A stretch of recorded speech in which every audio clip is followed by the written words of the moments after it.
हाथ मत छोड़ना प्रभु, कठिन इम्तिहान है। आपके साथ से प्रभु मेरी हर राह आसान है। होने मत देना प्रभु जमाने की भीड़ में, क्योंकि आपके सहारे से ही तो मेरी पहचान है। नमस्कार दोस्तों, मैं भव्या आज फिर प्रस्तुत हूँ आप लोगों के सामने एक प्रेरक सी कहानी लेकर। आज की मेरी कहानी उन लोगों के लिए एक प्रेरणा का स्रोत है जो लोग अपने आप को कभी कभी कठिन परिस्थितियों में घिरा पाने के कारण बहुत ज़्यादा अकेला महसूस करने लगते हैं। उन लोगों के लिए यह एक सबक है कि जो भगवान पर भरोसा करते हैं वो कभी अकेला नहीं रह सकते। आज की कहानी में एक साधु महाराज थे जो भिक्षा मांगकर अपना काम चलाया करते थे। उनका भगवान में ना टूटने वाला बहुत ही अटूट विश्वास था। उनके ऊपर किसी भी प्रकार का बुरा समय आए या अच्छा समय आए, वह हर किसी को भगवान का प्रसाद समझकर ग्रहण करते थे।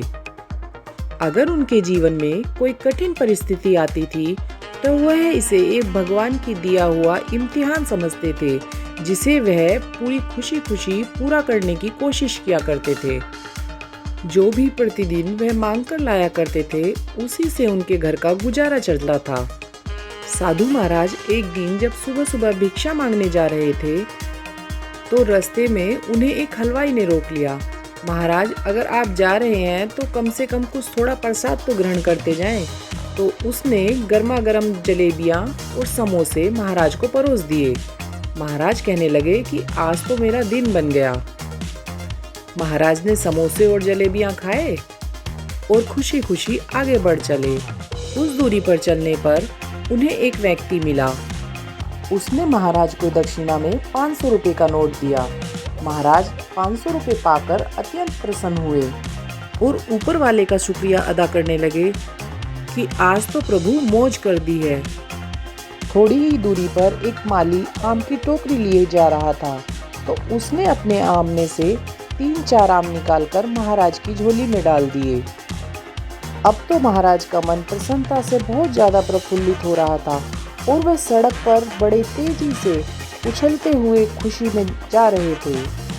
वर्षा आने के कारण सड़क के गड्ढों में कुछ पानी भरा हुआ था, तो महाराज का पैर उस गड्ढे में पड़ा और उससे थोड़ा पानी उछटकर पास से गुजरती हुई एक बाइक पर बैठी महिला के ऊपर जा गिरा।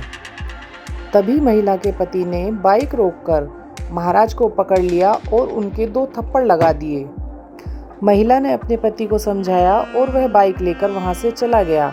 महाराज के जब थप्पड़ लगा तो वो जमीन पर गिर गए और भगवान की तरफ देखकर कहने लगे, वाह भगवान, सुबह तो काफी सेवा की थी और अब थप्पड़ों से सेवा करा दी। फिर महाराज सीधे अपने रास्ते की ओर चल दिए। दूसरी तरफ वह व्यक्ति जब अपनी पत्नी के साथ अपने घर पहुंचता है तो घर की सीढ़ियों पर जैसे ही वह ऊपर की तरफ चढ़ने लगता है तो अपनी ऊपर वाली सीढ़ी पर पहुंचने के बाद उसका पैर अचानक से फिसल जाता है और वह नीचे की तरफ गिर जाता है। उसके पैर की हड्डी टूट जाती है। तब उसकी पत्नी कहती है, हो ना हो यह साधु महाराज का ही श्राप है जिसके कारण आपको यह चोट लगी है। तब उसका पति बोलता है, नहीं, लगता है उस साधु ने कोई टोटका कर दिया है। उसके दोस्त उसके घर उसका हालचाल पूछने के लिए आते हैं, तब वह बताता है कि रास्ते में एक साधु मिला था। लगता है उसने ही कुछ तंत्र मंत्र कर दिया है जिससे कि मेरे यह पैर में चोट लग गई है।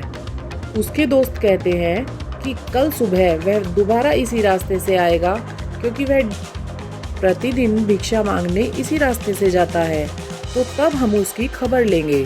अगले दिन सुबह जब साधु उस रास्ते से आता है तो उस व्यक्ति के सारे दोस्त साधु को पकड़ लेते हैं। तुमने हमारे दोस्त पर क्या टोटका किया है? और जैसे ही उसे मारने के लिए दौड़ते हैं तो साधु कहता है, ठहरो, इसमें मेरी कोई गलती नहीं है।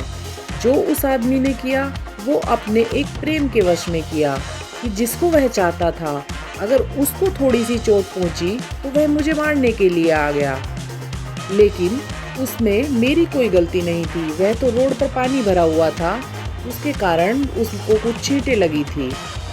उस आदमी का जो प्रेम है वो धरती पर रहने वाले इंसान के साथ है, और जो मेरा प्रेम है वो ऊपर वाले के साथ है, जो कि ऊपर बैठा सब कुछ देख रहा है।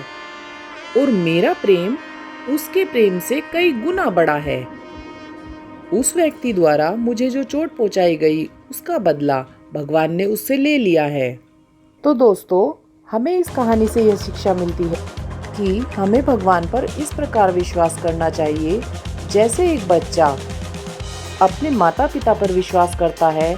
जब माता पिता उसे हवा में उछालते हैं तो वह हंसता है, वह डरता नहीं है, क्योंकि वह जानता है कि उसके माता पिता उससे प्रेम करते हैं और वह उसे कभी भी गिरने नहीं देंगे। ठीक उसी प्रकार भगवान भी हमें कभी गिरने नहीं देता है। वह हमारे जीवन की डोर को संभाले हुए है। वह वही करता है जो हमारे लिए अच्छा होता है। हम जो सोचते हैं वह होता नहीं है, और जो होता है वही हमारे लिए अच्छा होता है।